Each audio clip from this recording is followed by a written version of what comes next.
Recorded a great take, but it's not quite in time with the click. No worries. Here's how to fix it fast. Let's hear what we have here.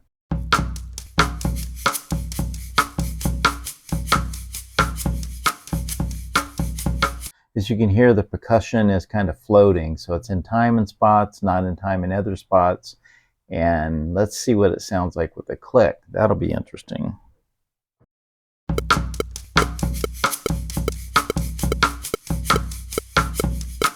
So I would call that not in perfect time. So what we're going to try to do is line up the percussive part to match that click. How do we do that? Let me show you. So the first thing I want to do is put a marker at the beginning and the end, or where I think the beginning and the end is. And I think it's right there. And it should be right here again. So this is kind of a more tricky beat because of what he's playing. But this should be our 4.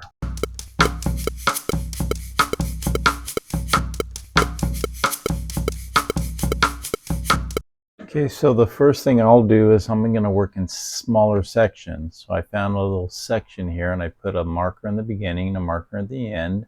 And I highlight it and I put warped mode and I put it on rhythm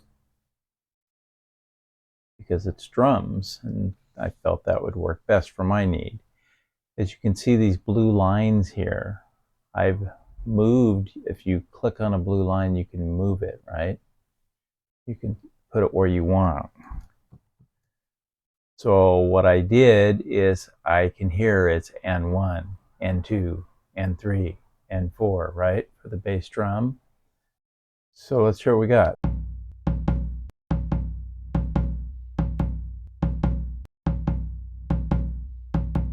Okay, so that's what I've lined up by moving these blue lines to the grid lines. See the lines? You can tell these lines.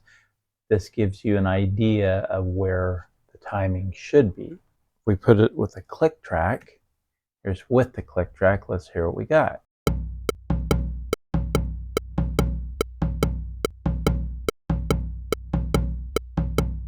So by working on a smaller section, that gives me an easier way to find the reference of timing.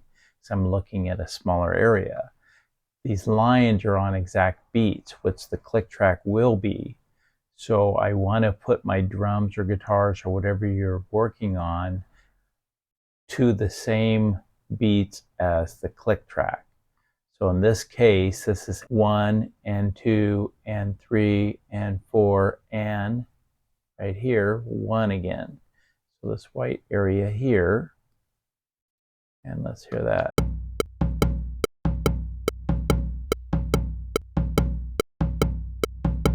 So on the snare drum, I did the same thing.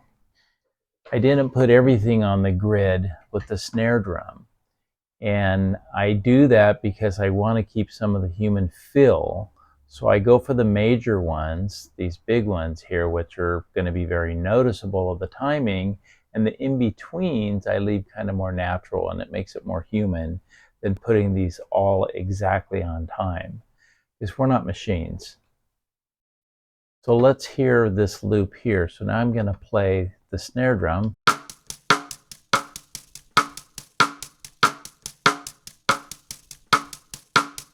And let's hear that with a click track.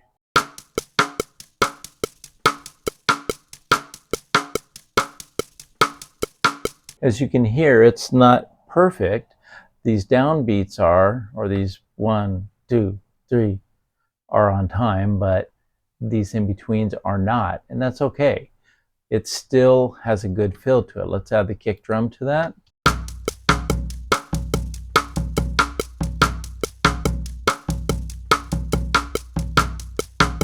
Now the last thing I have is I have a shaker, and same thing. I took a smaller section of it, and I like to work in smaller sections.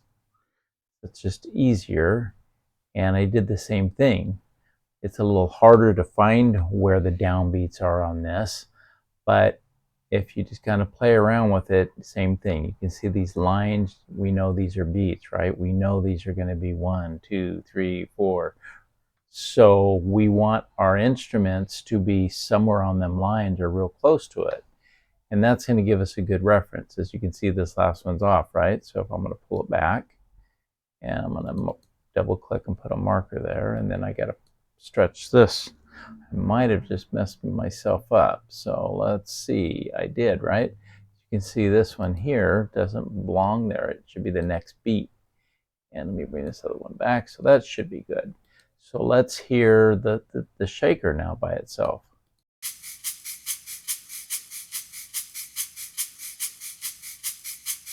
So that sounds pretty good. Now let's hear that with a click.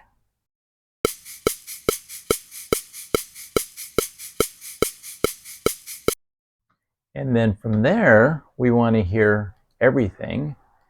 And let's turn on everything.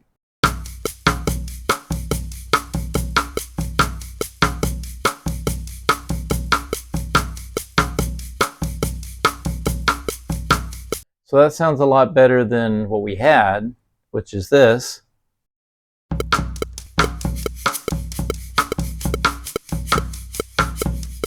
And now we have this.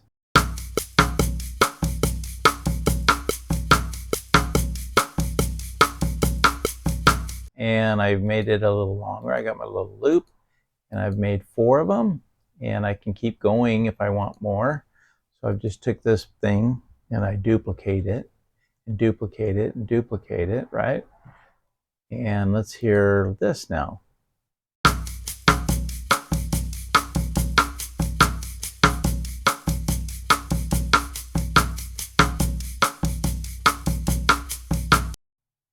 And let's hear it with the click.